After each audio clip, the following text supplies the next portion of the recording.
Daí acho que aparece para o pessoal uma... Tá tudo certinho? Tá gravando? Sim, doutora. Tá ótimo, então. Uma boa noite a toda a advocacia trabalhista, aos acadêmicos de direito.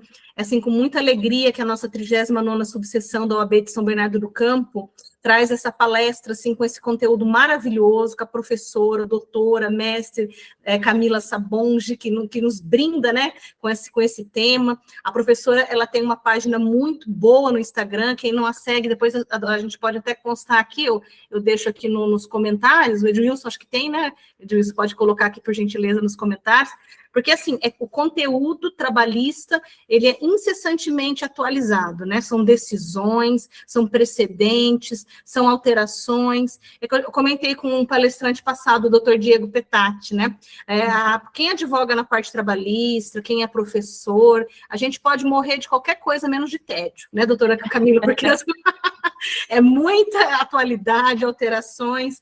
Então, assim, é maravilhoso a gente sempre ter essa oportunidade de compartilhar, de estudar, de se aprimorar e sempre estar em constante busca de atualização, em sintonia com as próprias ferramentas que os tribunais regionais e o próprio TST nos traz, né? Porque é super importante, é primordial a advocacia termos, né, uma destreza de fazer uma pesquisa exauriente, completa, né, do tema que a gente busca, e naquela busca-chave que a gente consiga os precedentes que nos ajuda, que nos aprimore e que eleva, né, o nível das nossas petições, dos nossos recursos. Isso é uma forma, assim, que eu vejo, assim, muito importante de expertise, né, porque às vezes a gente vê petições com dezenas de decisões e outras que tem uma nodal, assim, perfeita, que se encaixa, que agasalha exatamente ao acervo fático probatório do processo.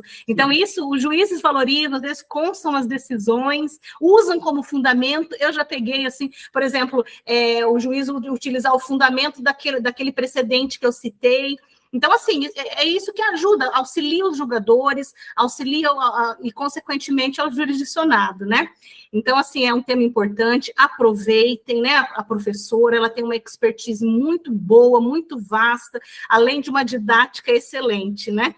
E, assim, eu só tenho a agradecer, doutora Camila, muito obrigada por aceitar o nosso convite. Eu vou passar agora a palavra para o membro da nossa comissão de Direito do Trabalho aqui da nossa OAB de São Bernardo do Campo, o doutor Edilson Brito, que ele vai fazer só a leitura de um mini currículo da doutora, tá? Para a gente já iniciar a palestra da doutora. Muito obrigada.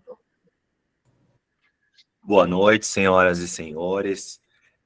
Com muita satisfação que nós recebemos no dia de hoje para este evento a doutora Camila Martinelli Sabonge, que é graduada e mestre em Direito pela Unesp, professora de Direito e Processo do Trabalho e assessora jurídica no Ministério Público do Trabalho, a quem eu passo a palavra para que nos brinde com seu valioso conhecimento sobre a jurisprudência trabalhista.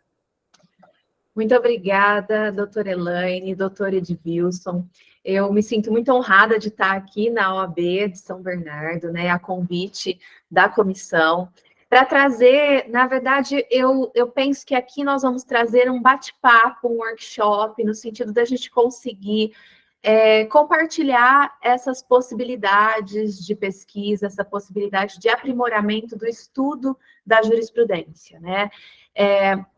Obviamente que, como a própria doutora Elaine falou, a gente tem essa constante modificação desses meios de pesquisa. Então, o advogado, ele tem que sempre estar se renovando, né, tentando se manter atualizado, e é isso que vai fazer, obviamente, a diferença, tanto para o estudante do direito, quanto para o advogado do direito, aplicador do direito, qualquer pessoa que vai lidar com o direito do trabalho, isso vai ser um diferencial. Eu tentei organizar essa minha fala aqui para vocês, meus colegas, de forma muito informal. Tentei colocar aqui tópicos para a gente conseguir debater, mas também gostaria de deixar muito aberto esse diálogo para que pessoas que tiverem aqui experiências para conseguir contribuir nessa nossa discussão possam se sentir à vontade de também trazer e compartilhar isso aqui com a gente. Como eu já havia adiantado, o interesse por essa palestra, o intuito, o objetivo da gente querer compartilhar essa questão aqui com vocês, surgiu de um debate que surgiu no Instagram, inclusive, né? O Instagram acabou se tornando um mecanismo muito interessante para quem o usa para estudo. Então, a gente tem possibilidade de fazer muito contato com estudiosos do tema, nós temos possibilidade de compartilhar dicas muito relevantes sobre o tema, e na Escola Trabalhista, um dos lugares onde eu leciono, nós tivemos, ao longo do lançamento do curso de Auditoria Fiscal do Trabalho, muitas dúvidas relacionadas com a pesquisa de jurisprudência. E aí a gente começou a refletir sobre essa questão, porque, veja bem, nós temos muitos alunos que são do direito, mas também temos alunos que não são do direito. E mesmo os alunos que são do direito, né, se originam dessa graduação em direito, que estão prestando esse concurso, né, a gente não tem tanta familiaridade, tanta dedicação da graduação para ensinar o advogado a conseguir ser autodidata, conseguir fazer essas pesquisas depois que saírem, né, da sua graduação. Deixa eu ver, aqui temos o... Ah, tá, o Edilson colocou aqui no chat no Instagram, legal. Então, nós temos essa dificuldade de sair da graduação e falar assim, e agora? O que eu vou fazer para me manter atualizado, né? E para conseguir se manter atualizado na área do direito do trabalho, na área do processo do trabalho, a gente tem uma certa dificuldade, assim como também é na área do previdenciário, né? Porque nós temos uma constante modificação, e isso ficou ainda mais intensificado durante a reforma, que nós tivemos várias normativas, várias medidas provisórias, e com a intensificação também dos métodos de pesquisa na internet, nós tivemos tanto um ônus quanto um bônus, né? O bônus de você conseguir fazer essas pesquisas, mas também o ônus de muita informação sendo jogada em cima de nós, e nós temos que saber lidar com elas, né? Então, num primeiro momento, eu dividi a minha fala aqui para a gente conseguir entender o que é relevante da gente ter contato, da gente ter essa pesquisa diária, até digo, né? Ou se não for diária, pelo menos semanal, a gente ter essa pesquisa, a gente ter esse cuidado de tentar se atualizar, de tentar estudar essa jurisprudência, para conseguir sempre apresentar o que tem mais atual quando a gente vai redigir alguma peça. Porque penso eu que o aplicador do direito, principalmente do direito do trabalho, ou o estudante do direito, né, o concurseiro, como a gente lida muito lá na Escola Trabalhista, ele tem que se preocupar em criar uma rotina de estudo que se torne um hábito. E o estudo da jurisprudência, quando ele se torna um hábito, ele vai gerar um aplicador do direito, um advogado, que vai conseguir trazer uma resposta mais eficaz para qualquer área que ele for atuar. Porque, veja bem, quando a gente vai conversar com um cliente, ou escrever uma peça, você vai ver que você consegue otimizar muito o seu tempo se você está atualizado. Então, esse estudo diário que você vai, às vezes, gastar, ou um estudo semanal, que você vai gastar um tempinho ali do seu dia para fazer essas pesquisas que eu vou trazer aqui para vocês, vai trazer um consumo menor do seu tempo quando você for fazer as suas peças, né? Então, isso, obviamente, que auxilia, pode parecer um tempo gasto aí durante a semana, de forma que vai, né? Eu vou atrasar meu dia, vou atrasar aquela peça que eu preciso escrever, mas a longo prazo isso vai otimizar muito o seu tempo. Então, primeiro a gente vai então falar sobre o que é relevante para a gente estudar, o que é relevante a gente ter sempre esse contato, para conseguir depois passar para um segundo momento, no qual eu vou compartilhar com vocês alguns métodos que eu me utilizo para pesquisar essas jurisprudências, ou jurisprudências simuladas, né? Jurisprudências consolidadas, que me auxiliam no meu dia a dia. E também vou trazer uma cerejinha de bolo no fim da minha fala, que é uma coisa que eu acho que a maioria das pessoas não conhece, que é as normativas do Ministério Público do Trabalho.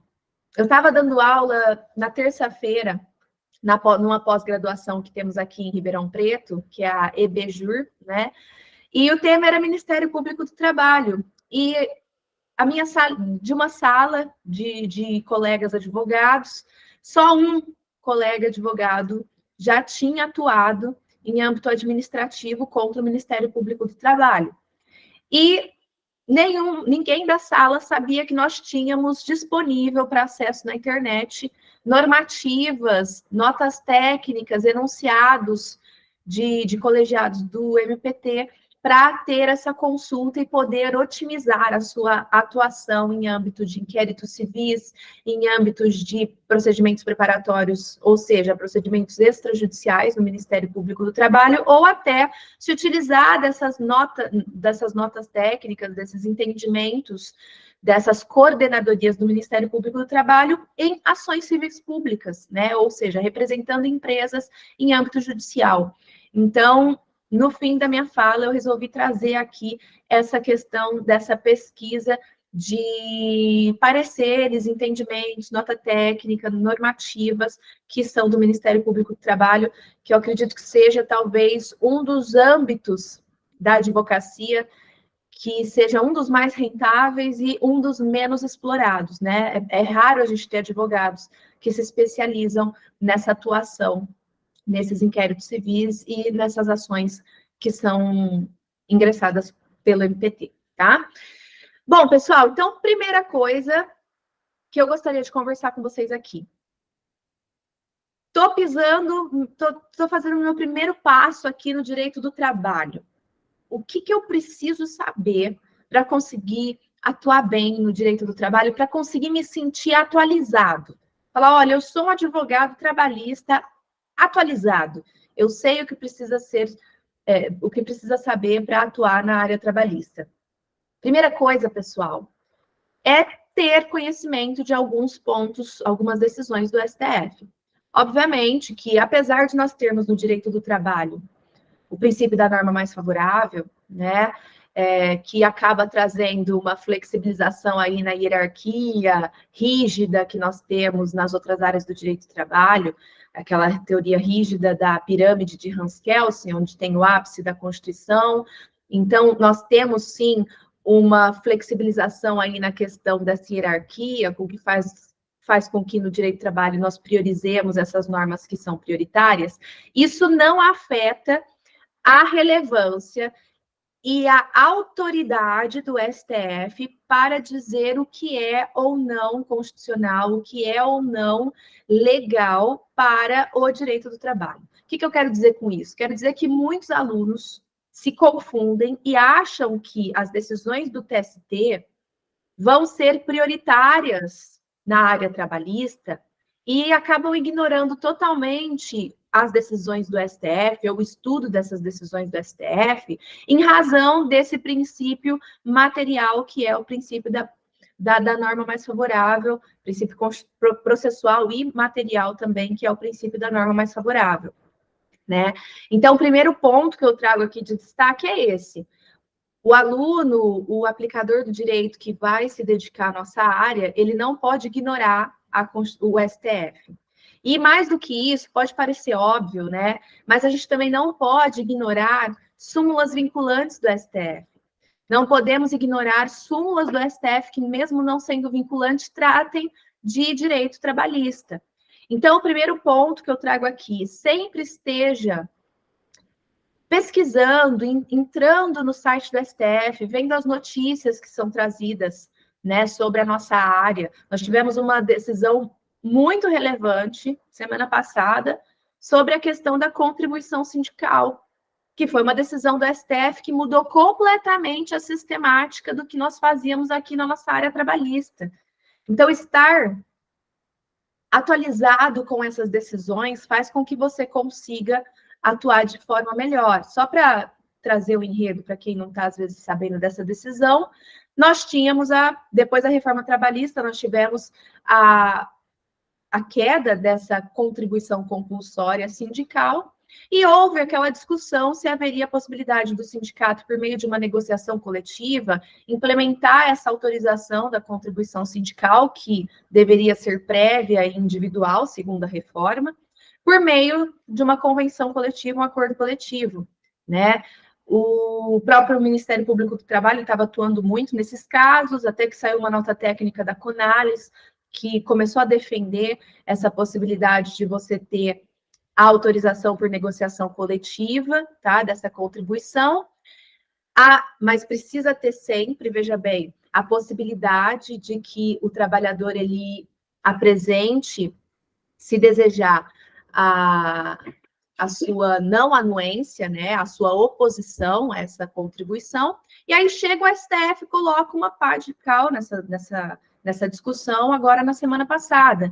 Então, veja bem, a partir de agora, toda essa sistemática que estava sendo estudada foi resolvida. Então, veja como é importante a gente estar atualizado com as decisões do STF, tá? Outra questão importante, súmulas do STF, só para citar um exemplo. Súmula 336 do STF, que é uma súmula que fala da questão do meio ambiente do trabalho na administração pública direta e indireta. Uma súmula extremamente importante caso você tenha algum processo, algum inquérito, alguma investigação que lida com o meio ambiente do trabalho de servidores, de terceirizados que estão na administração pública. Um assunto da nossa área, mas que é afetado diretamente por uma súmula do STF. Então, a gente tem que estar sempre atualizado com essa questão dos entendimentos, das súmulas, das decisões do STF. Depois disso, então tá, sei que o STF eu preciso saber. Aí a gente vai para a nossa área efetivamente no TST. E aí, pessoal, pode parecer um pouco óbvio o que eu vou falar agora, mas para algumas pessoas, né, que não são da nossa área, é um pouco mais difícil entender o que são todos esses entendimentos sumulados, entendimentos reiterados, esses precedentes que nós temos na nossa área, que são tão relevantes, né?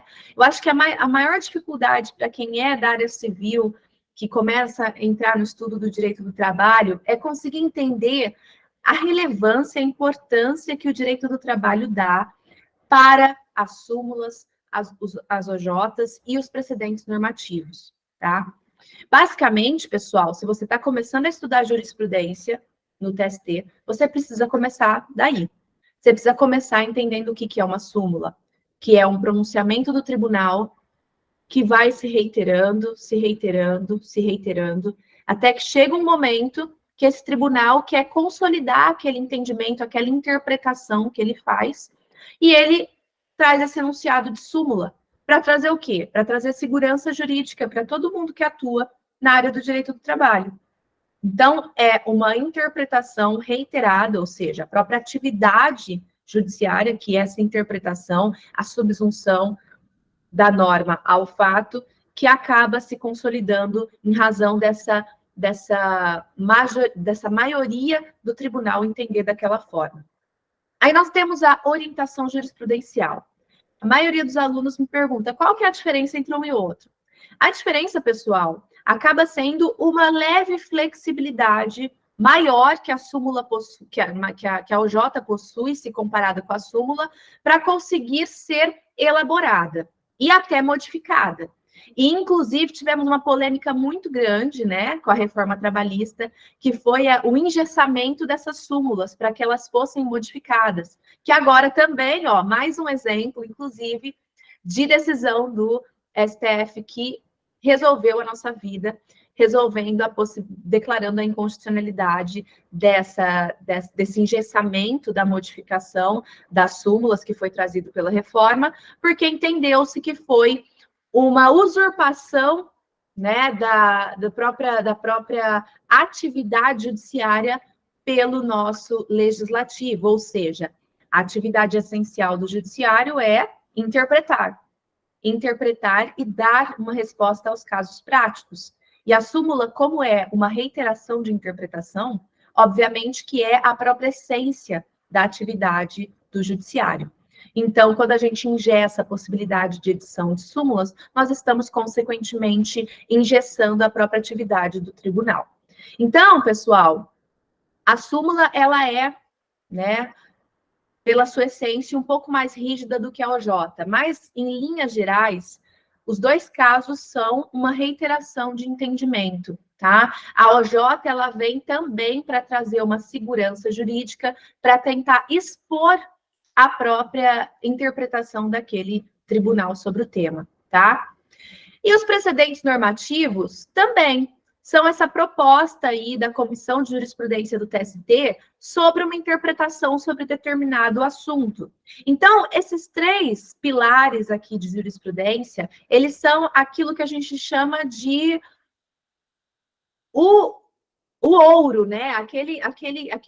O primordial para quem está estudando direito do trabalho. Mas ao longo do tempo, obviamente que foram surgindo outras jurisprudências que começaram a ganhar muita força, tá? Por exemplo, os incidentes de resolução de demandas repetitivas, né? Então, nós temos os temas determinantes, né, em recursos repetitivos, que nós temos as tabelas lá no TST, tudo isso disponível no site, tá, pessoal? Tudo isso está disponível lá no site. Você tem a tabela dessas decisões e você também tem os incidentes de assunção de competência. Tudo isso que eu estou falando aqui, pessoal, são decisões que têm uma vinculação. Então, tudo que a gente fala que tem vinculação é relevante da gente ter conhecimento. Vocês querem um exemplo? Incidente de assunção de competência trouxe aquela modificação. Nós temos um super famoso que é da estabilidade gestante para o contrato de trabalho temporário. Quem não conhece isso, pessoal, é só abrir caixinha de pergunta no Stories da Escola Trabalhista que vem pergunta sobre o tema. Por quê? Porque o pessoal confunde decisão vinculante, confunde decisão que não tem vinculação nenhuma. Eu gosto de usar o exemplo da estabilidade gestante, porque essa é a maior confusão que se faz. Pessoal, seguinte, nós temos súmula 244 TST. Súmula 244, como a gente acabou de falar, ó, é uma reiteração de interpretação do tribunal que diz o que o tribunal entende sobre o assunto. Se eu não tiver modificação dessa súmula, a súmula ela representa o entendimento majoritário do tribunal, correto? Correto. Então, a súmula 244 TST, ela fala que nós temos estabilidade gestante para contrato de trabalho de prazo indeterminado e contrato de trabalho por prazo determinado para gestante. Muito bem. Se não tiver modificação, pode vir quarta turma falar uma coisa contrária, pode vir sétima turma, pode vir oitava turma, eu ainda vou poder me utilizar da fundamentação da súmula para fazer um recurso, para fazer uma peça processual. Ah, mas professor, isso não representa que talvez o TST venha modificar o entendimento? Representa. Mas até que se modifique, a súmula, ela traz essa presunção de que o tribunal majoritariamente entende aquilo, até que haja uma modificação. Agora, se nós temos incidente de assunção de competência sobre o caso, que fala o seguinte, o contrato temporário, a gestante no contrato temporário não tem estabilidade, aí sim, porque é uma decisão vinculante, eu afeto o entendimento da súmula, e aí eu tenho uma exclusão desse caso específico do entendimento geral da súmula.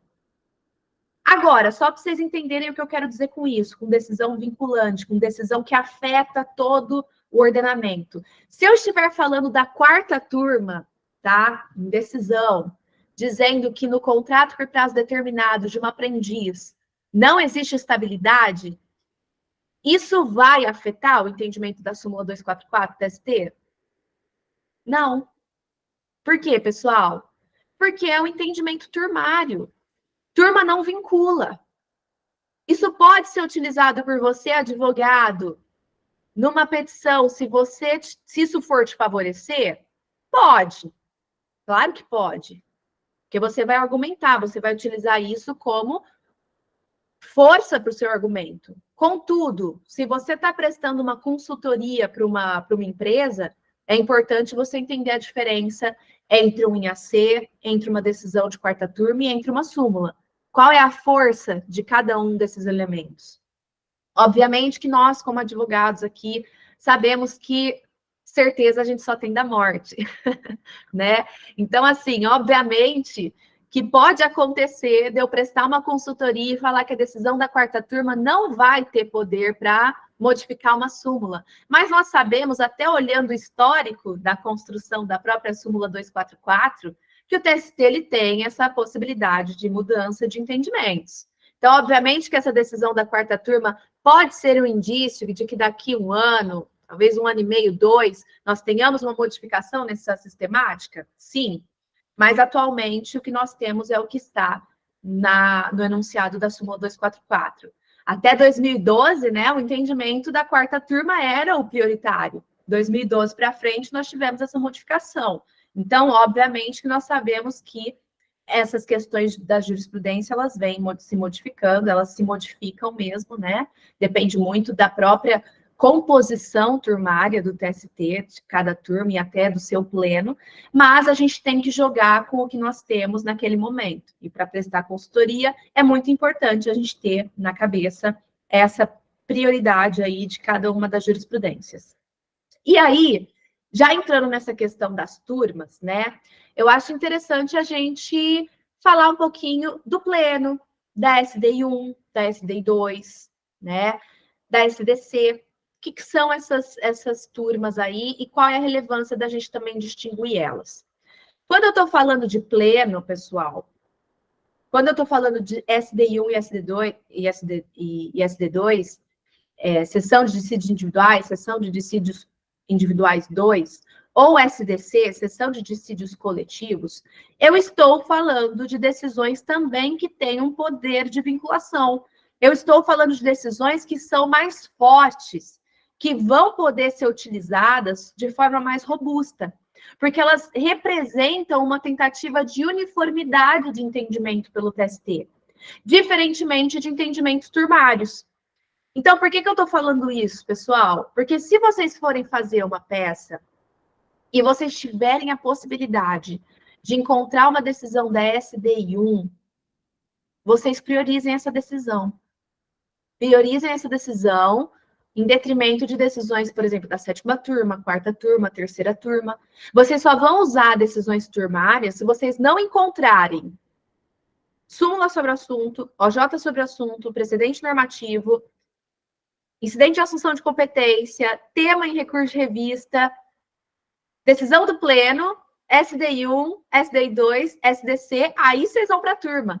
Então, assim, o que a gente está construindo aqui? A gente está construindo uma linha de raciocínio de como o magistrado, o servidor, o procurador vai olhar para a sua peça e vai entender ela, interpretar a partir da jurisprudência que você está usando.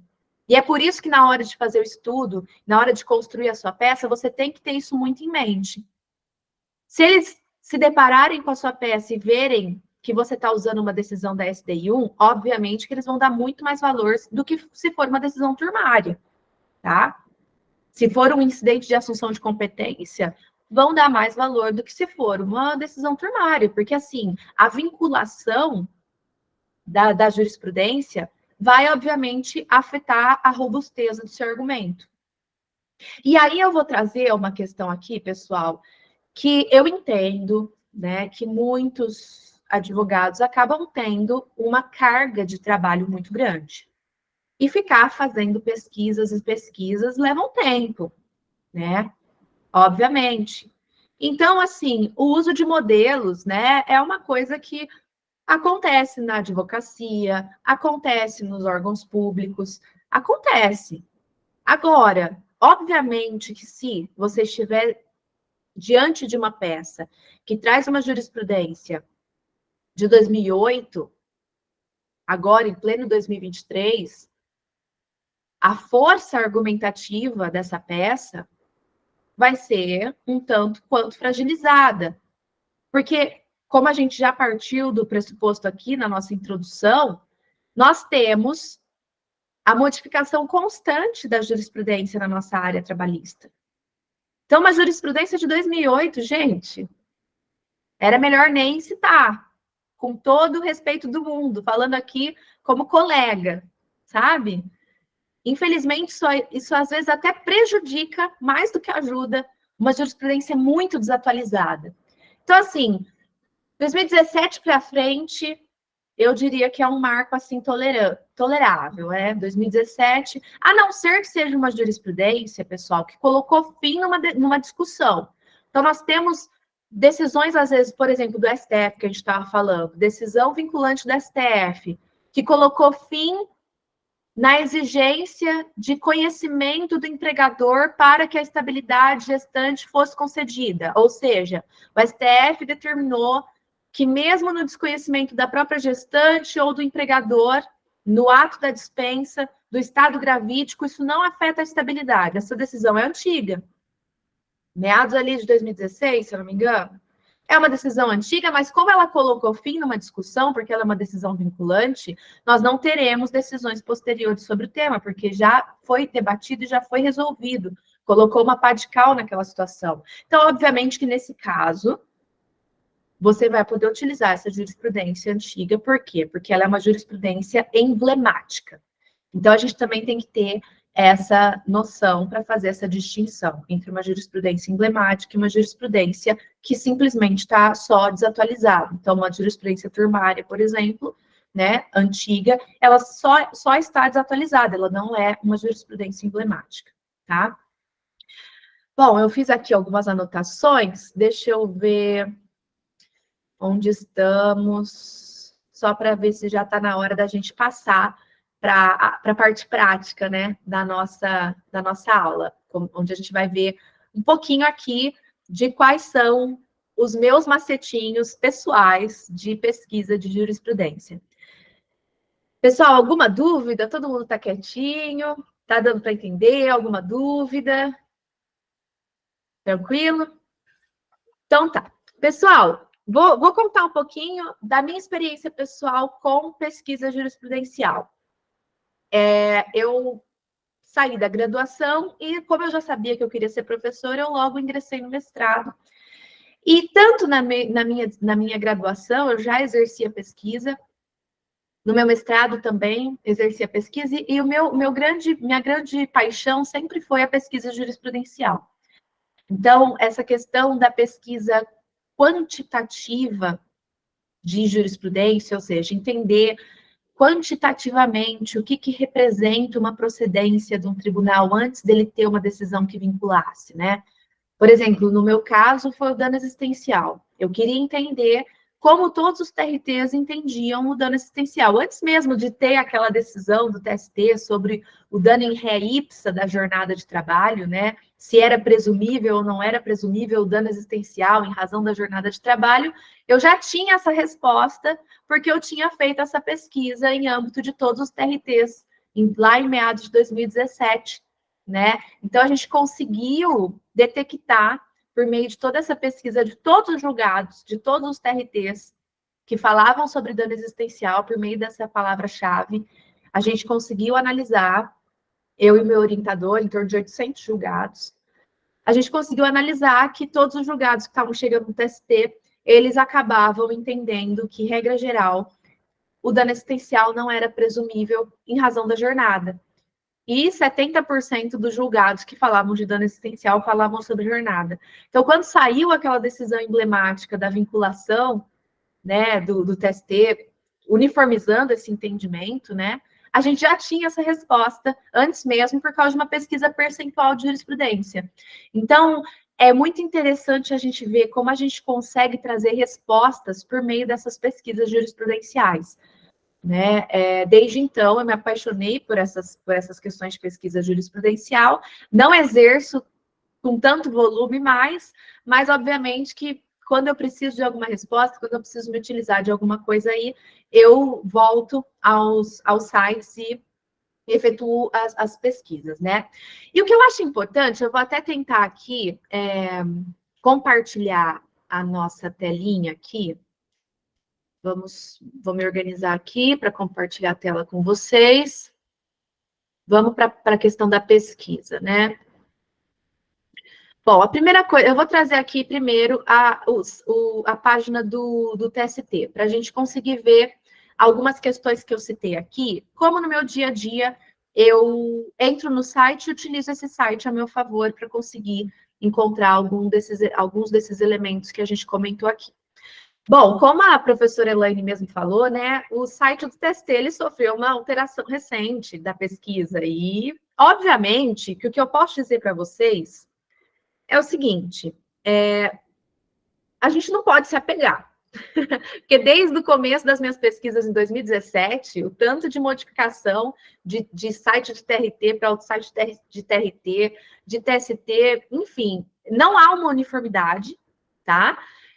E isso, obviamente, que prejudica, a gente perde muito tempo de pesquisa por causa disso, mas a gente acaba tendo que se adaptar. Então, infelizmente, é isso. Vocês estão conseguindo enxergar a minha tela aqui? Sim. Então, tá. Pessoal, estamos aqui no site da Justiça do Trabalho, ó. O que eu acho importante antes da gente ir para a pesquisa jurisprudencial?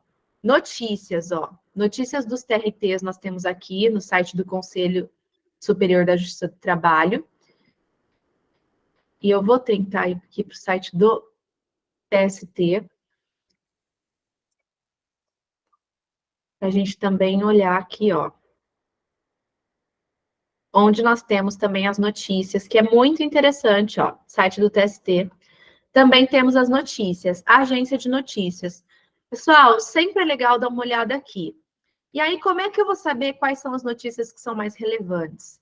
Eu vou tentar sempre olhar as notícias, por exemplo, processo que tramitava há quase 10 anos no Mato Grosso, isso daqui não é tão interessante. Leilão do TRT? Também não. No dia de luta da pessoa com deficiência? Não. Leilão da semana? Não. Aqui, TRT da 18 homologa acordo? Não, vamos tentar achar uma decisão legal para a gente analisar. Vamos ver se a gente acha alguma. Às vezes tem semanas que não tem tanta decisão interessante, mas tem outras que tem, como decisões da SDI1, SDI2. A gente sempre vai tentar pesquisar aqui essas decisões que vão tentar nos trazer alguma relevância, né?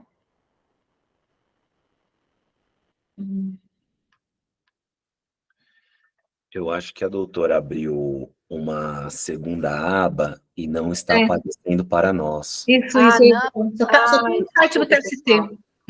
Mas aqui vocês estão vendo? Deixa eu tentar de novo. Nós estamos vendo a página de pesquisa, o buscador. Tá. A segunda aba não abriu. Tá. Então vamos fazer Qualquer diferente. coisa, Eu vou abrir, doutora, compartilha eu vou abrir a aba. tela. Tem 3 opções. Compartilhar uma guia, coloca a tela inteira, selecione a tela inteira, que aí ele vai aparecer exatamente o que você visualizar no seu computador.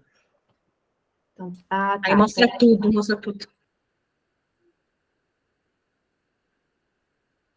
Peraí, gente, eu vou me organizar aqui. Peraí. Deixa eu ver o que vocês estão vendo. Vocês estão me vendo agora.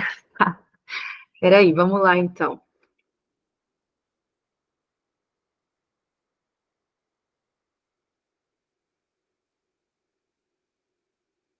Eu tenho que colocar, compartilhar. Não é só a tela. Tela cheia. Compartilhar janela, tela inteira. Tá, é isso, né? Isso mesmo.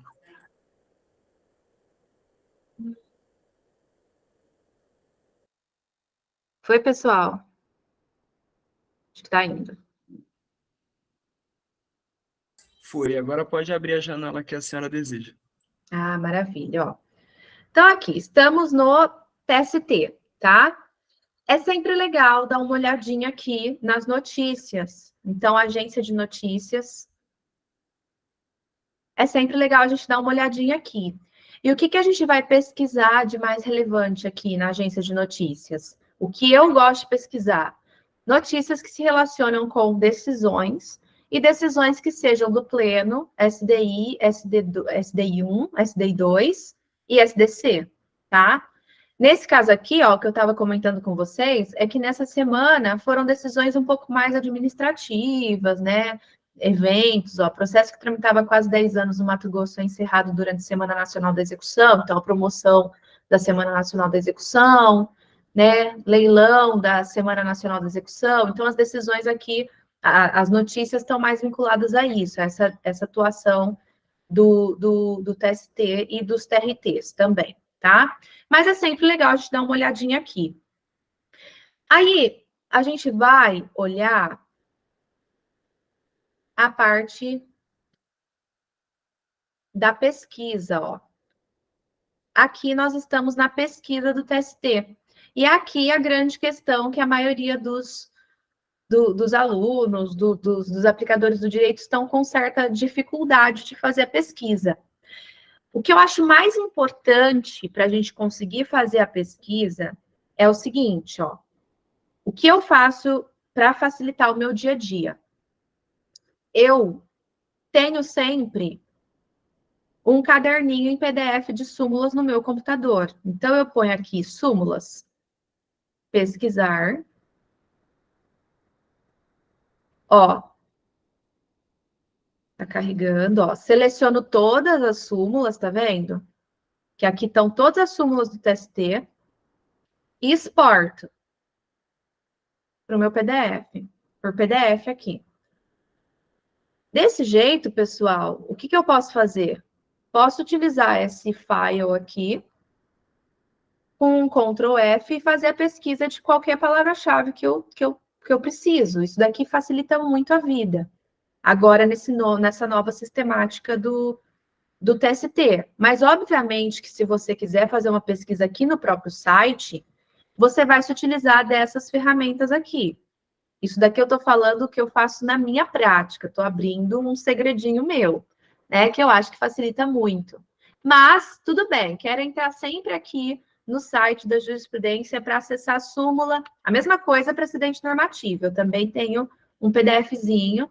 OJ, eu também tenho um PDFzinho. Mas se eu quiser fazer uma pesquisa aqui, eu vou pegar, vou tirar o tique do todos e vou colocar no que eu preciso. Eu preciso de uma súmula de equiparação salarial.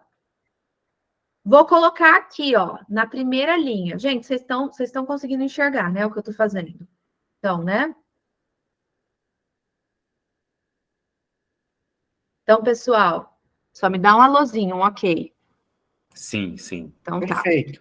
Então, aqui, ó, estamos aqui na primeira linha. Por que eu estou usando a primeira linha para colocar essas duas palavras, gente?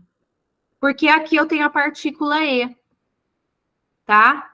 O E vai significar que toda jurisprudência que for trazida para mim, ela vai ter as duas palavras que eu coloquei, tá? Então, quando eu for fazer a pesquisa, as duas palavras vão estar na minha jurisprudência, ó. Por exemplo, aqui, a súmula que eu queria, de equiparação jurisprudencial, a súmula 6. Só vou mostrar para vocês qual seria a diferença se eu colocasse aqui. Equiparação salarial. Essa segunda linha, ela vai trazer para mim ou uma palavra ou outra. Então, obviamente que vai trazer pesquisa de coisas que, ó, tá vendo? Não foi o primeiro resultado a minha súmula 6. Por quê? Porque ou é salarial ou equiparação. Qualquer dos dois seria possível nessa minha pesquisa do ou, tá? Essa é a grande questão. Outra questão importante, pessoal, sempre quando eu for fazer uma pesquisa, então, por exemplo, eu quero fazer uma pesquisa de penhora de bens de família. Eu quero fazer uma pesquisa de acórdãos, não é de súmula. Por que isso daqui não é a melhor forma de eu fazer a pesquisa? Porque eu tenho partículas aqui que vão estar em quase todos os julgados, essa partícula D aqui. Então, eu tenho que excluir tudo que for prejudicar a minha pesquisa. Eu tenho que trazer palavras-chave aqui. Até penhora bens de família talvez não seja o ideal. Eu começaria aqui com penhora família. Tá? Mas vamos tentar bens de família. Vamos tentar ver se vai conseguir me trazer jurisprudências legais.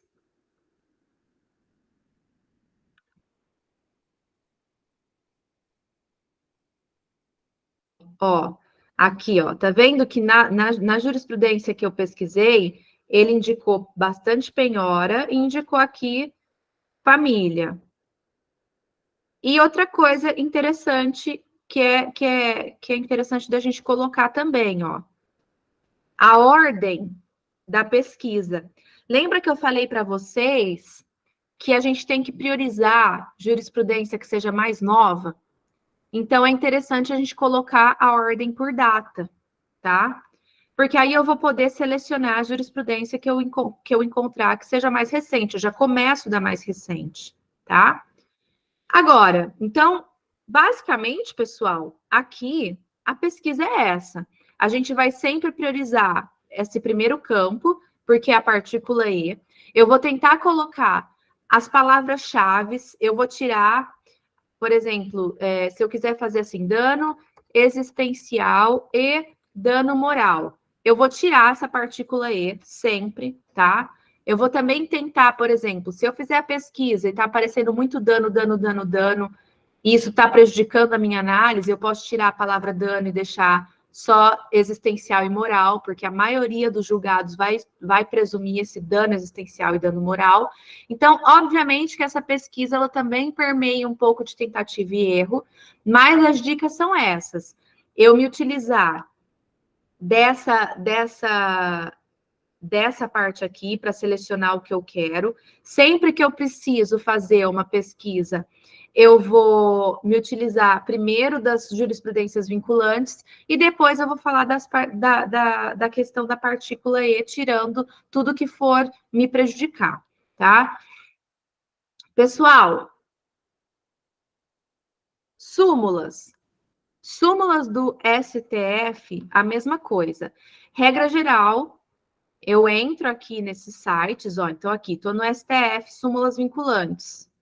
Onde eu encontro, então, essas súmulas? Aqui no próprio site. Eu gero a versão completa e sempre tenho no meu computador para fazer uma pesquisa por meio de Ctrl F. Trabalho. Vou pesquisando por trabalho, sem grande estresse com a questão da pesquisa no próprio site, né? Então, essa forma agiliza muito a vida na hora de escrever alguma peça. A mesma coisa com as súmulas no geral aqui do STF. Sempre é legal você gerar um PDFzinho e fazer a pesquisa por Ctrl F sempre que você for escrever alguma coisa sobre determinado tema. Outra coisa que eu tinha separado para a gente falar, deixa eu ver se está por aqui.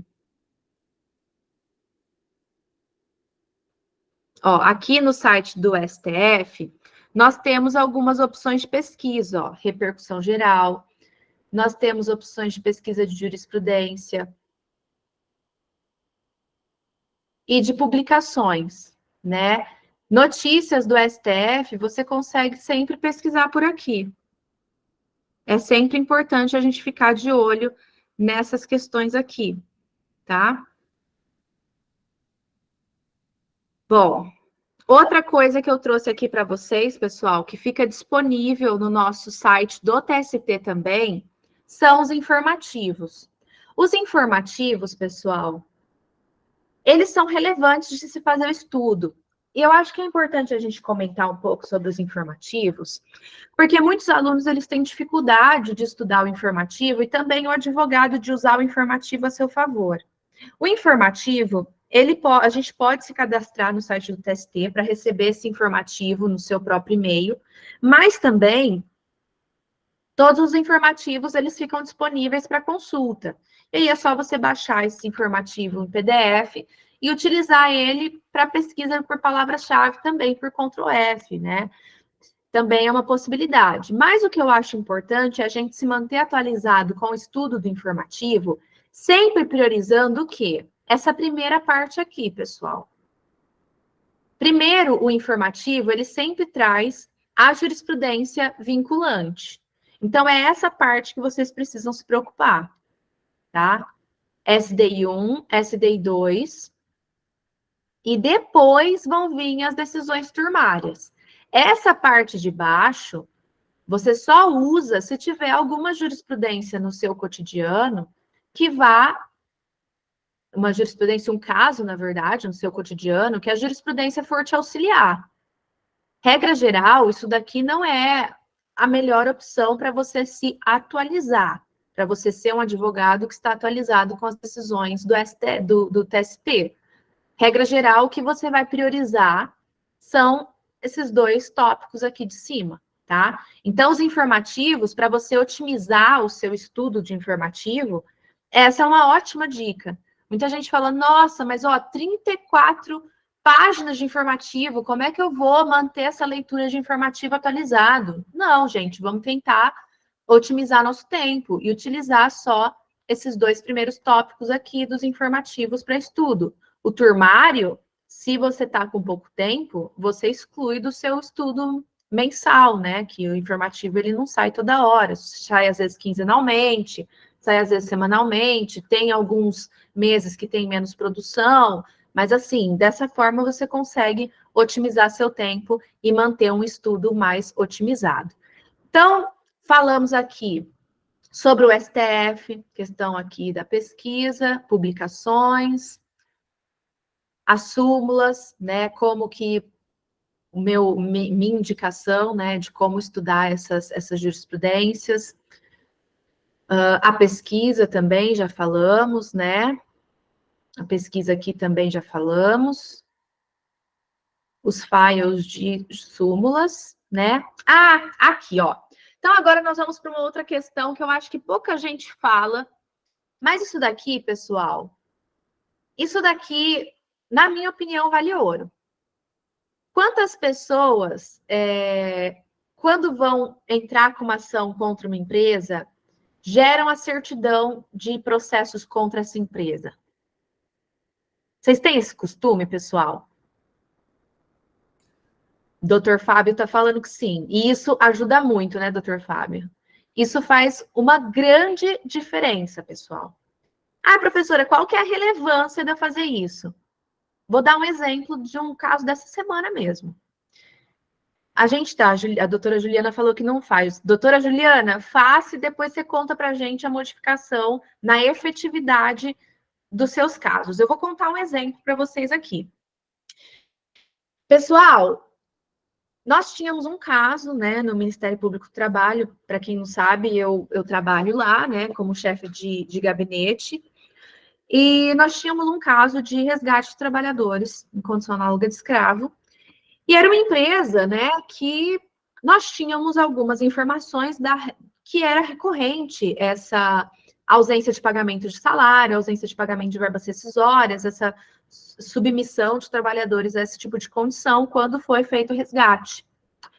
E aí, a nossa ideia, num primeiro momento, era fazer uma ação civil pública para pagamento desses trabalhadores, mas nós tínhamos a ideia de pedir liminarmente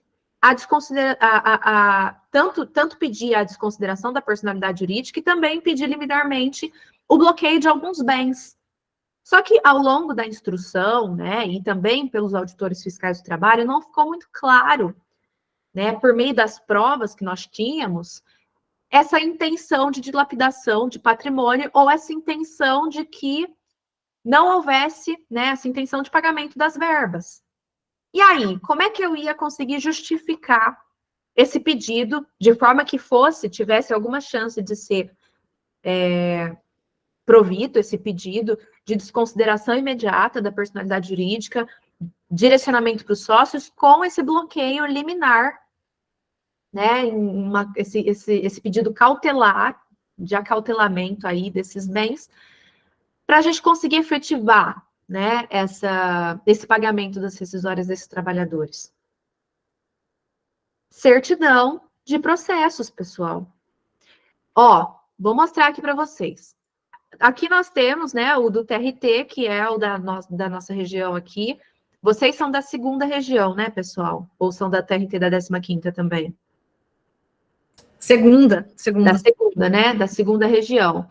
Então, o nosso aqui é da 15ª, mas no da 2ª seria a mesma forma. É só jogar aqui no Google, certidão de processo TRT da 15ª. Vocês entram aqui, ó, e aí na página já vai direcionar para vocês. No nosso caso aqui, o de Campinas, ó, certidão eletrônica de ações trabalhistas. Vocês vão jogar o CPF ou CNPJ aqui, vão colocar, né, a sominha, emitir certidão. Eu não vou jogar nenhum CNPJ, nenhum CPF aqui, já que nós estamos sendo gravados para não causar uma exposição, né, de alguma empresa, de algum CPF. Mas a partir daqui vai ser gerada uma certidão com todos os processos. Vocês podem escolher os processos ativos e os processos arquivados. Geralmente eu começo pelo processo ativo.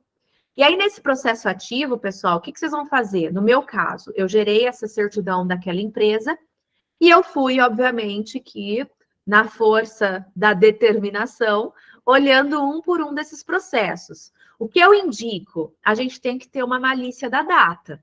Processos de 2023, 2022, regra geral, não vão estar em fase de execução ainda. Então, esses processos, eles não vão me gerar, às vezes, uma produção robusta de fase de execução de que a empresa não está pagando. Mas um processo ali de 2015 já é mais ideal, então eu vou começar por eles.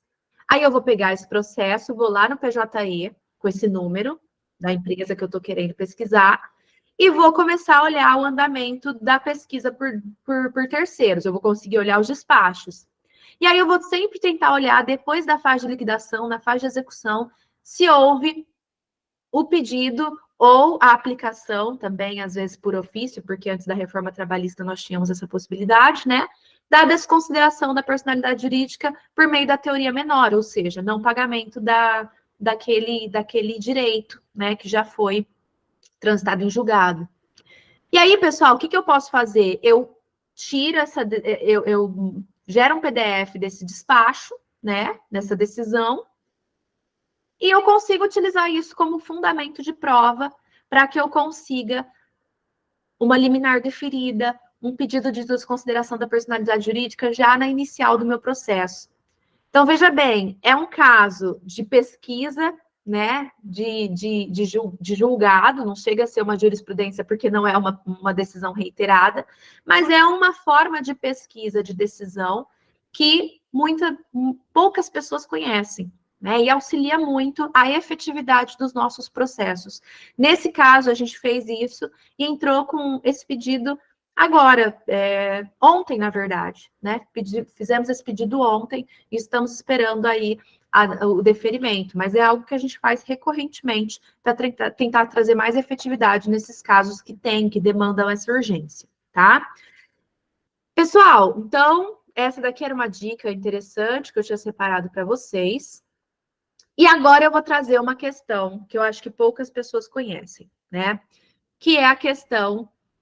Doutora Camila, Oi, posso só fazer uma observação? claro.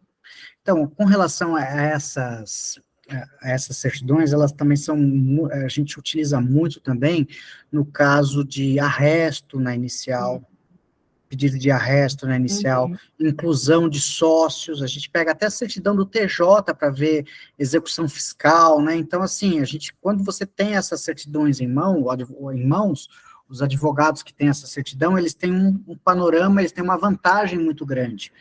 Para quem vai direcionar, já começa direcionando a ação para as pessoas corretas, né? Grupo empresarial, né? Então, assim, é bem salutar que os colegas, eles, quando vão entrar com uma ação, peguem essas certidões para eles terem uma visão geral onde que eles estão se metendo, né? Exato, doutor Fábio. Tanto esses pedidos cautelares como a antecipação de tutela. Super... traz a gente perde menos tempo, né? A gente já vê o caminho das pedras dos outros colegas que às vezes já gastaram um período aí para conseguir efetivar essas decisões, né? Então, realmente faz a diferença, né, doutor Fábio?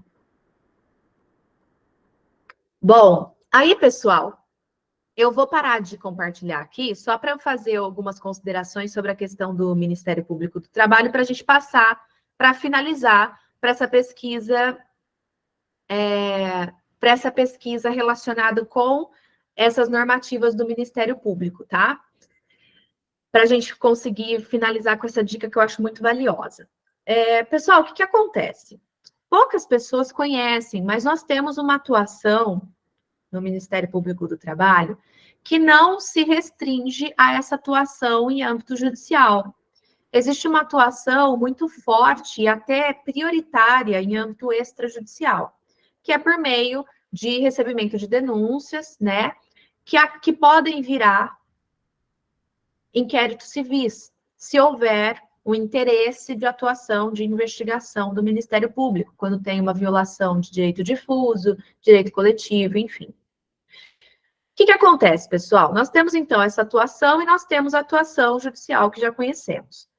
Mas, como nós temos uma independência funcional dos membros do Ministério Público do Trabalho, ou seja, cada um pode ter uma autonomia para desenvolver a sua pesquisa, para também trazer em contrapartida uma segurança jurídica e também um norte para quem atua como, por exemplo, advogados contra o Ministério Público do Trabalho, no âmbito administrativo ou no âmbito judicial, nós temos também alguns órgãos internos do Ministério Público que emitem tanto normas técnicas quanto também enunciados.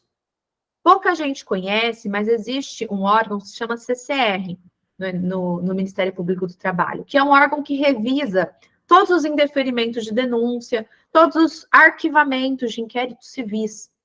E esse órgão, ele emite enunciados para conseguir exteriorizar o seu entendimento diante de certas situações.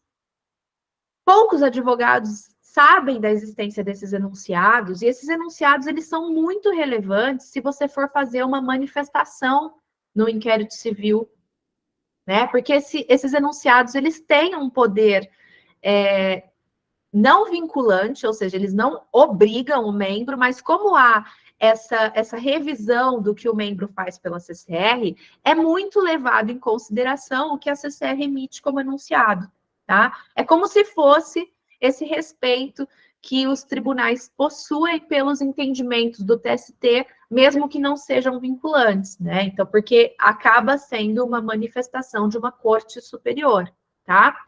Então, veja bem, é muito interessante para quem atua contra o Ministério Público do Trabalho em âmbito extrajudicial saber da existência desses enunciados. Mas quem atua também em âmbito judicial, em casos contra o MPT, nós temos algumas coordenadorias no Ministério Público do Trabalho. E cada coordenadoria representa um tema prioritário de atuação do Ministério Público do Trabalho. Então, por exemplo, nós temos a CONALES, que é da Liberdade Sindical. Nós temos a CODEMAT, que é do Meio Ambiente do Trabalho. E essas coordenadorias, elas são formadas por membros do Ministério Público do Trabalho que se juntam para fazer pesquisas e manifestar, por meio dessas notas técnicas, né, o seu entendimento sobre determinado assunto. E por que isso é importante? Porque esse entendimento, ele pode servir de base para a atuação no Ministério Público, tanto do que ele vai investigar, do que ele não vai investigar em âmbito extrajudicial, mas também dos temas que são prioritários para ingressar com ações civis públicas. Então, o advogado que for atuar contra o Ministério Público do Trabalho, tutelando o interesse de alguma empresa, tanto em âmbito administrativo quanto em âmbito judicial, faz muita diferença citar o entendimento de algum desses órgãos que eu estou falando aqui. Demonstra que você está atualizado com a própria organização interna e prioritária do Ministério Público do Trabalho. Então, isso pode, às vezes, fazer com que o inquérito contra a sua empresa seja arquivado, porque você está demonstrando para o Ministério Público, para o órgão, né, para aquele membro em específico que está com o seu inquérito, de que a CCR entende aquilo sobre aquele tema, tá? Então, isso causa uma grande diferença. E os advogados que se especializam nessa atividade, que estão atualizados com esse tipo de normativas, eles saem muito na frente, porque as empresas, elas procuram aqueles advogados que têm essa especialidade, que sabem atuar internamente em âmbito extrajudicial do Ministério Público do Trabalho. São poucos, tá? Quando nós estamos lá no gabinete, às vezes chega manifestação em alguns inquéritos de alguns advogados específicos, a gente sabe, ó, esse daí, deixa eu tomar um café, ficar esperta, porque esse sabe atuar em âmbito extrajudicial. Ele está de acordo, ele pesquisa o que é produzido pelo Ministério Público do Trabalho. E aí, o que eu vou trazer aqui hoje para vocês? Como acessar esse tipo de conhecimento. É fácil, está disponível para todo mundo, é só, às vezes, uma ausência de conhecimento de que isso existe, né? E sabendo dessa existência, se porventura um dia vocês tiverem a necessidade de contatar isso, vocês vão ter essa possibilidade. Então, agora eu vou compartilhar e assim eu vou encerrar a minha explanação com essa dica, tá? Então, Então, vamos lá, compartilhando aqui, tela inteira, compartilhar. Aqui, pessoal, aqui no site, ó, mpt.mp.br, nós temos, ó, a possibilidade de ir nas publicações. Então, filtrar por, eu tenho artigos, cartilhas, estudos, livros, manuais, MPT na escola, e o que é importante para você, se você for redigir alguma peça, alguma manifestação. As notas técnicas, que são as notas que são emitidas para orientação do próprio órgão como um todo, e as orientações, tá? Então, eu vou priorizar esses 2 tópicos aqui, e aí eu vou escolher a área de atuação. Se eu estiver diante de um caso de trabalho escravo, eu vou aqui na CONAET, o que a CONAET está trazendo de orientação. E aqui está disponível para eu clicar e ter o acesso. Não, mas é uma fraude trabalhista. Então, eu vou colocar aqui e já vai disponibilizar para mim, ó, tudo que está sendo gerado, disponível no site. Meio ambiente do trabalho, a mesma coisa, orientações. Não, eu quero nota técnica, então, agora. Então, ó, só trocar aqui, eu já vou ter disponível a nota técnica do meio ambiente do trabalho, que foi promovida aqui.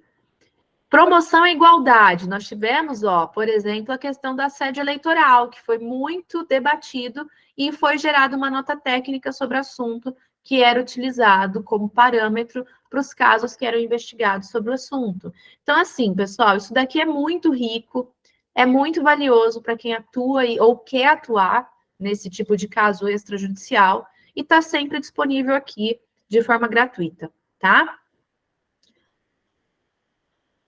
Bom, pessoal, já estou aqui falando um tempinho, né? O que vocês acham? Tem alguma dúvida? Alguém quer contribuir com alguma dica sobre o assunto também aqui com a gente? Isso, pessoal, pode levantar a mãozinha, né? Pode ser virtual ou abrir o microfone, não tem problema, tá? Estamos, assim, num bate-papo bem informal e muito produtivo, né, doutora? Que essas dicas, assim, são maravilhosas, né? Que bom, doutora, que bom que você gostou. Porque a Juliana está falando aqui também, que gostou. Obrigada, Juliana, pela participação. Obrigada, pessoal, por todos que estão aqui, né? Gastando seu tempo numa quinta-feira, se dedicando a esse estudo da jurisprudência. Eu acho que é assim que a gente consegue desenvolver novas possibilidades, se auxiliar mutuamente, né? Porque esses espaços de debate são para isso, né? Agradecer novamente a doutora Elaine, que trouxe essa possibilidade de debate, para a gente conseguir sempre oxigenar o direito do trabalho, por meio disso, por meio desses espaços de pesquisa, de diálogo. Doutor Johnny, pode abrir o microfone? Boa noite. Tudo Boa bem? Noite, tudo bem? Boa noite. Como vai? Só uma coisa legal assim que eu faço nos meus casos, e às vezes pode contribuir um pouquinho, quando eu não sei o entendimento de um determinado juiz, tem a possibilidade da gente fazer uma pesquisa de jurisprudência de primeira instância no TRT2 também, que é bem legal, porque geralmente baliza ali, né, os seus argumentos, baliza também a sua fundamentação, dependendo do posicionamento do juiz que vai julgar o seu processo, dá inclusive para você criar os pré-questionamentos necessários para fazer subir os recursos, e tudo isso lá disponível no site do próprio TRT, né? Tem o TRT2, que é o que eu mais utilizo, tem o TRT15 também, que eu utilizo de vez em quando, e às vezes é uma ferramenta que está à disposição do advogado e a gente nem sempre usa. Verdade, através do filtro, não é, doutor Johnny? Tem Talvez os o filtros, né? Mesmo. Isso foi incluído, é maravilhoso, foi incluído. Inclusive no TST também temos, né? Eu quero saber um posicionamento da quarta turma, né? Ou da segunda turma. A gente filtra, né, pela turma julgadora e sai os entendimentos da turma direcionados. É fantástico também. Pessoal, alguém mais quer fazer alguma pergunta? Alguma dúvida com relação à pesquisa? Se não tiver pergunta, eu vou pedir só a gentileza do pessoal abrir as câmeras para a gente tirar uma foto para ir para a nossa página. Eu só tenho uma questão com relação aos termos de pesquisa que a doutora estava colocando lá no começo, né? Esses termos de pesquisa, não existe mais aquela questão de colocar entre aspas, como existia antigamente no Google, ou só jogando simplesmente o termo específico que ele sem os Ds, né, e sem o Es lá no... Na verdade, o site ele facilitou nossa vida. A gente tinha muito nos TRTs essa necessidade, né? Essa questão da gente colocar entre aspas significa aquele termo da forma totalmente fixa do jeito que a gente colocou, né? Então, a gente traz uma rigidez para a pesquisa. Agora, a questão do E, ela traz um resultado próximo, né? Que é a questão de você sempre ter aquelas palavras no seu julgado. Mas, obviamente, que tem alguns TRTs que, quando você colocar a aba, não vai aparecer nada, ele vai causar uma confusão. Agora, alguns vão aceitar a aba, tá? Por isso que no TST, geralmente, eu não uso as aspas, né? As aspas, tá?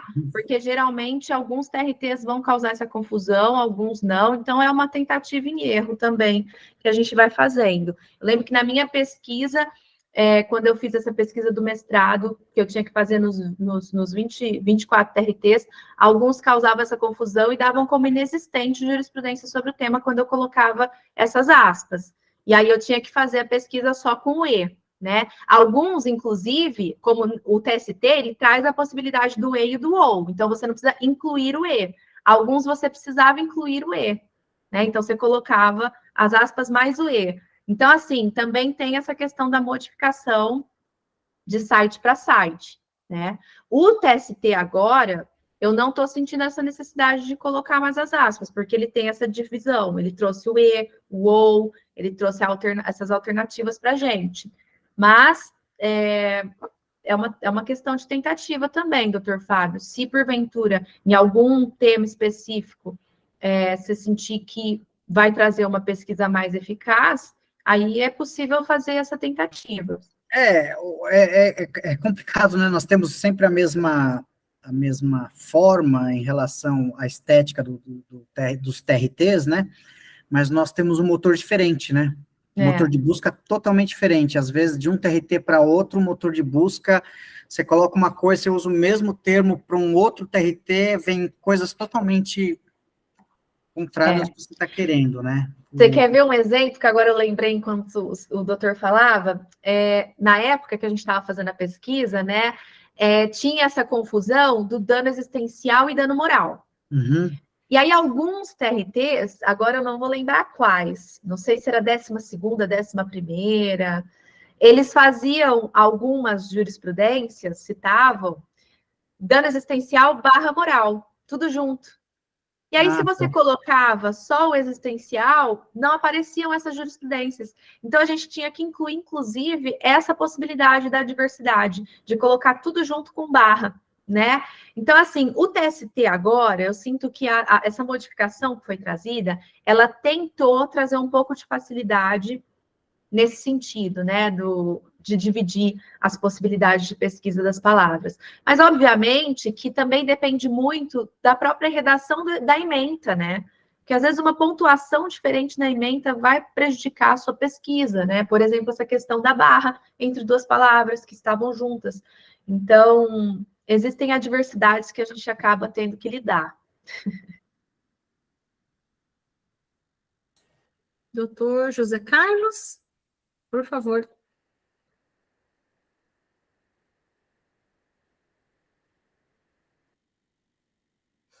O microfone, doutor, está fechado. Doutor, está fechado o microfone. Opa, desculpa. Em primeiro lugar, gostaria de parabenizar a nobre palestrante, a doutora Camila, né? Obrigada. Eu gostaria de fazer duas pequenas perguntas no que a doutora comentou. Eu tenho acompanhei um tema, um processo que chegou no TST em 2015, vamos falar assim. E agora saiu a decisão. É um processo complexo, ele iniciou-se com uma investigação, né, uma denúncia, ele se desdobrou em um processo criminal e um processo trabalhista.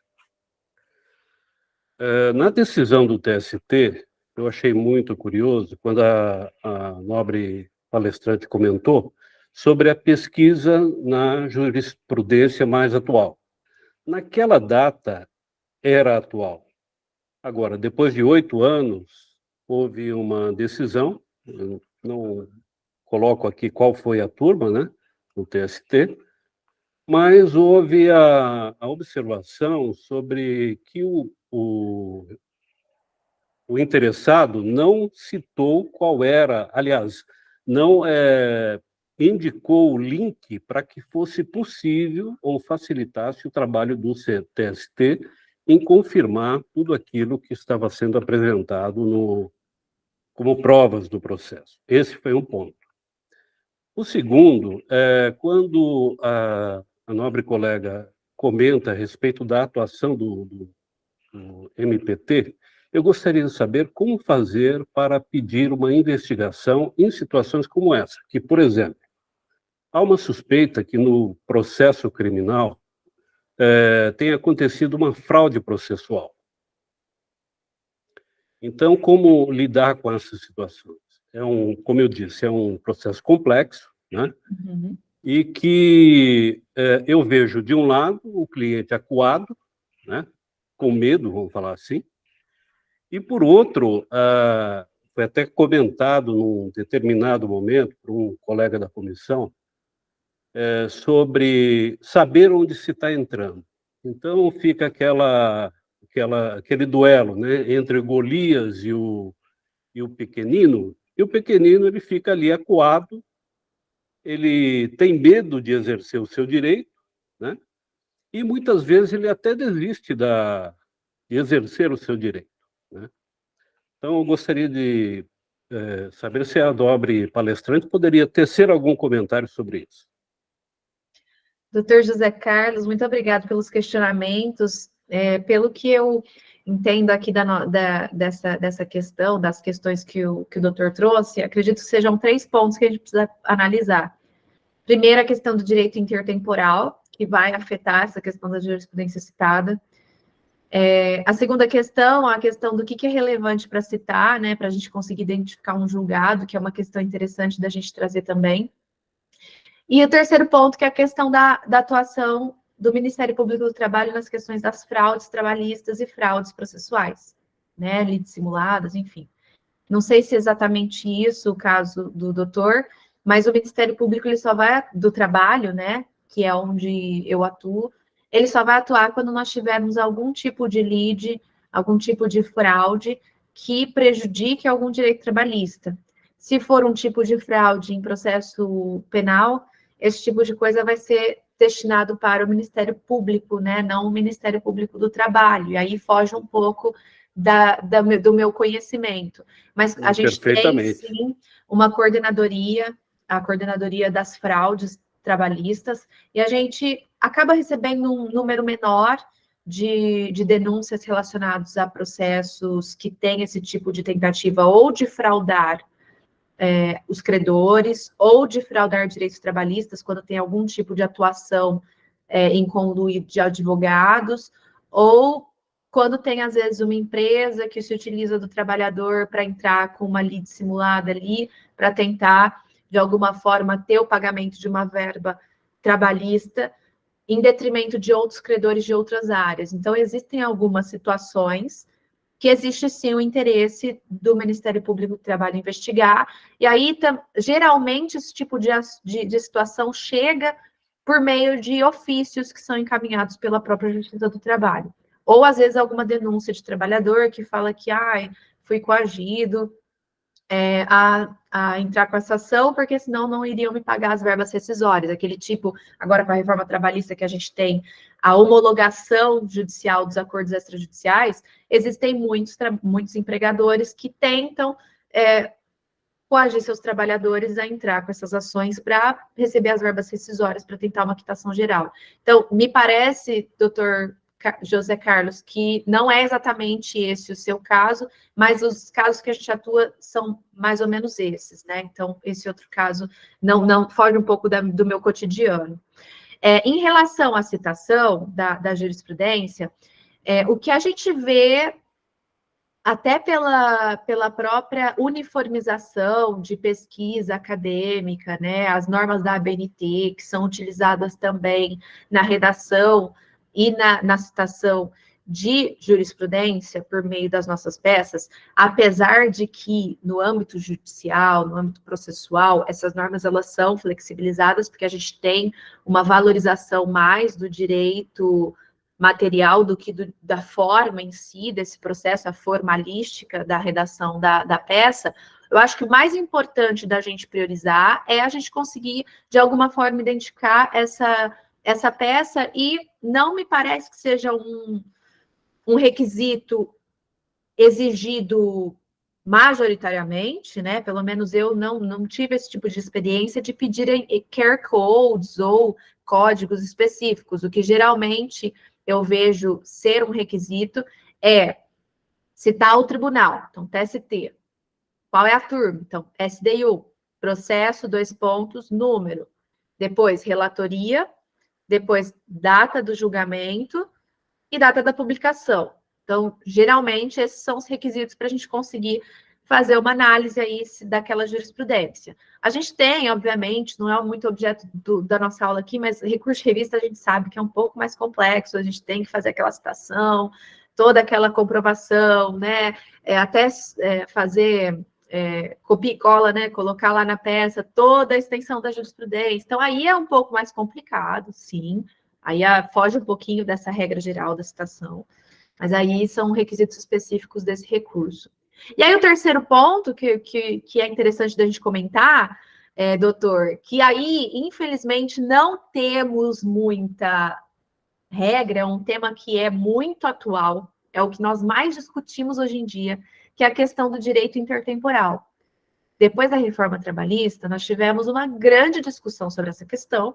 Muitos direitos, nós temos ainda essa discussão se há uma continuidade pós-reforma, né, da aplicação do que era um direito adquirido e que, pela condição da norma mais favorável, vai aderir ao contrato de trabalho, ou não, né? Por exemplo, sexta turma e quarta turma entendem que horas em itinere devem ser mantidos no contrato que se iniciou antes da reforma. As outras turmas, não. E aí, o que eu faço, né? Então, nesses casos, obviamente, que a nossa análise jurisprudencial vai ficar mais dificultosa. E nesses casos que começam em 2015 e que vão tramitando, eu tenho que levar em consideração a norma, o direito do momento dos fatos, né? Então, nós temos que aplicar, de acordo com o LINDB, de acordo com toda essa questão, né? Levando também em consideração a questão da discussão do direito intertemporal, a jurisprudência que vai ser analisada. Então, doutor, o senhor pisou aqui num emaranhado, né? Que é a questão do direito intertemporal, que dependendo do caso, a gente vai ter que fazer uma análise muito delicada e complexa da seleção da jurisprudência que vai ser utilizada. Inclusive, só um caso interessante, a gente cita muito jurisprudência, né, lá na escola trabalhista, tal, como decisões e tal. E muitos alunos, às vezes, se sentem muito confusos quando saem decisões no site do TST e vêm questionar a gente sobre essas questões, às vezes, de uma decisão que fala X, que era o X que era aplicado antes da reforma trabalhista, numa decisão de hoje, por exemplo. Aí a gente tem que explicar para o aluno, olha, você viu qual era o momento dos fatos? Porque essas decisões que chegam no TST hoje, às vezes são julgados, são processos que tramitaram em primeira instância lá em 2015, e aí ficou lá no TST todo esse tempo, né? Então, obviamente que essa é uma questão que a gente precisa se atentar, e sim, é uma discussão que a gente poderia ficar aqui horas e horas a fio. Doutora, muito obrigado pela explanação. A doutora, com certeza, contribuiu muito, né? E eu só tenho a agradecer mesmo, porque, de fato, é um emaranhado, né? Claro, toda a comissão, eu digo, né? É um emaranhado mesmo. E é como eu disse, o pequenino, que é o reclamante, ou quem quer que seja, ele fica ali acuado, pensando em desistir, porque toda a força parece que está do outro lado, né? Com aquele que detém o capital. Mas, mais uma vez, parabéns pela nobre colocação, pela nobre, o nobre compartilhamento do conhecimento com todos, né? Eu acho que isso que é o mais importante. Muito Eu que obrigado agradeço, mesmo. doutor, eu que agradeço. Muito obrigada pela contribuição. Nós agradecemos, doutora Camila, né, assim, por toda a contribuição, por toda a ajuda, né, pela explanação, pelas cerejinhas, essa questão dos enunciados do Ministério Público, com certeza é um reforço argumentativo fantástico, né, que pode nos salvar, né, de repente um parecer, um pedido, né, é muito bom mesmo, e com certeza não são todos que têm essa expertise de procurar, né, às vezes já tem a tese pronta, né, e é bem útil, né, a gente ter explorar as ferramentas, né, doutora? Muito obrigada. Exato, doutora Elaine. Eu que agradeço, viu? Muito obrigada pela recepção de todos. Me sinto muito honrada de participar aqui e agradeço novamente o gentil convite, doutora Elaine. Imagina, eu que agradeço. Vamos ver se o pessoal não pode abrir a câmera para a gente tirar uma fotinho rapidinho, o pessoal da administração pede. Vamos lá? Só para a gente tirar uma fotozinha. O pessoal vai saindo, vai ficando os últimos dos moicanos, né? Vamos lá, pelo menos a gente tirar uma fotinho. O Ítalo nos ajuda, né, Ítalo? E, naturalmente, como está sendo gravado, todos que abrem a câmera é uma autorização tácita, né, para a divulgação da imagem. A gente divulga só no nosso site, na UAB, né? Quem não se sentir confortável, né, tranquilo. Aí, falta só. Então, pronto, pessoal. Deu certo? Muito obrigada a todos pela atenção, um especial agradecimento à doutora Camila pela paciência, pela didática, por compartilhar tantas dicas e informações para a gente.